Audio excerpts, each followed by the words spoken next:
अस्सलाम वालेकुम। आज का हमारा टॉपिक है कि लेटर ऑफ क्रेडिट जिसको एलसीबी मार्केट में बोलते हैं, ये क्या होता है और ये कहाँ पे कैसे यूज़ होता है।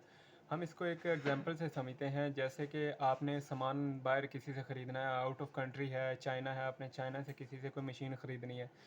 जिससे आप मशीन ख़रीद रहे हैं उसको आपके ऊपर इंटरेस्ट नहीं होता कि वो आपको मशीन भेज दे और आप उसको पेमेंट भेजें ना भेजें, या ये भी केस हो सकता है कि आप उसको पैसे भेज दें और वो आपको जो है मशीन भेजे ना भेजे। तो इस चीज़ को पेमेंट को सिक्योर करने के लिए इसके अंदर जो दोनों साइड्स के बंदे हैं, वहाँ का जिसने मशीन भेजनी है और यहाँ का जिसने मंगवानी है और यहाँ से इसने पैसे भेजने हैं, वो दोनों पार्टीज़ अपने अपने बैंक को इसके अंदर इन्वॉल्व करती हैं।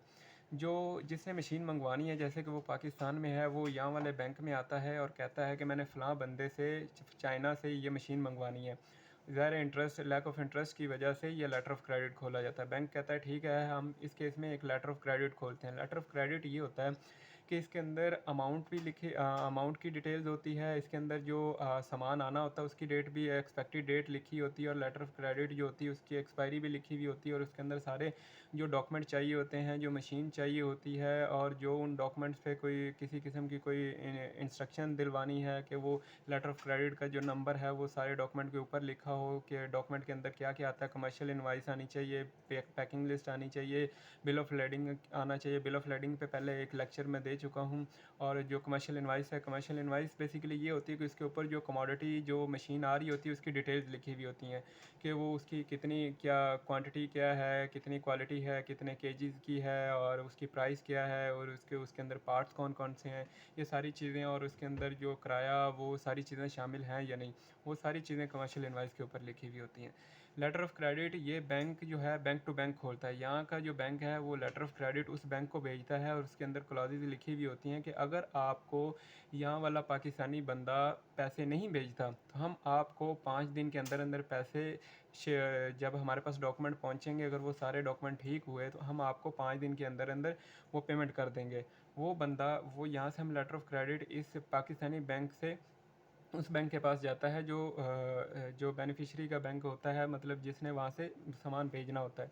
उस बैंक के पास जाता है लेटर ऑफ़ क्रेडिट, वो लेटर ऑफ़ क्रेडिट का प्रिंट लेके, एक स्विफ्ट सिस्टम है उसके थ्रू ये सारी मैसेजिंग होती है। जैसे हमारे पास व्हाट्सएप है, व्हाट्सएप पे हम एक दूसरे को मैसेज करते हैं, सेम बैंक्स के पास एक स्विफ्ट सिस्टम है जिसके थ्रू ये सारे मैसेजेस वाया मैसेज ये लेटर ऑफ़ क्रेडिट जाता है। ये लेटर ऑफ़ क्रेडिट जब उस बैंक के पास पहुंचता है तो वो बैंक क्या करता है, जिस बंदे ने वो सामान भेजना होता है उसकी भी सारी डिटेल उसी लेटर ऑफ़ क्रेडिट के अंदर लिखी हुई होती है, और यहाँ वाले बंदे की भी सारी डिटेल लिखी हुई होती हैं। वो लेटर ऑफ़ क्रेडिट उसको दे देता है, और वो जो वहाँ वाला बंदा है वो उसके मुताबिक मशीन बनाता है, और सारे डॉक्यूमेंट बना के वो लेटर ऑफ़ क्रेडिट साथ लगा के अपने बैंक को दे देता है, जिसमें बिल ऑफ़ लेडिंग होता है। बिल ऑफ़ लेडिंग का मतलब ये होता है कि वहाँ से सामान शिप हो गया, मतलब मशीन शिप हो गया, वो clean on board bill of lading उसको बोलते हैं। मतलब उसमें कोई टूटा फूटा हुआ नहीं है, वो क्लीन ऑन बोर्ड, मतलब जहाज़ पे सामान वहाँ पे रख दिया गया है, शिपमेंट डेट उसके ऊपर लिखी हुई होती है, वहाँ पे रख दिया गया है सामान के, जहाज़ से, वहाँ से जहाज़ के ऊपर सामान आ रहा है। अब वो क्या करता है कि वो लेटर ऑफ़ क्रेडिट लेके सारे डॉक्यूमेंट साथ लगा के, commercial invoice, bill of lading, वो अपने बैंक को देता है, और उसका बैंक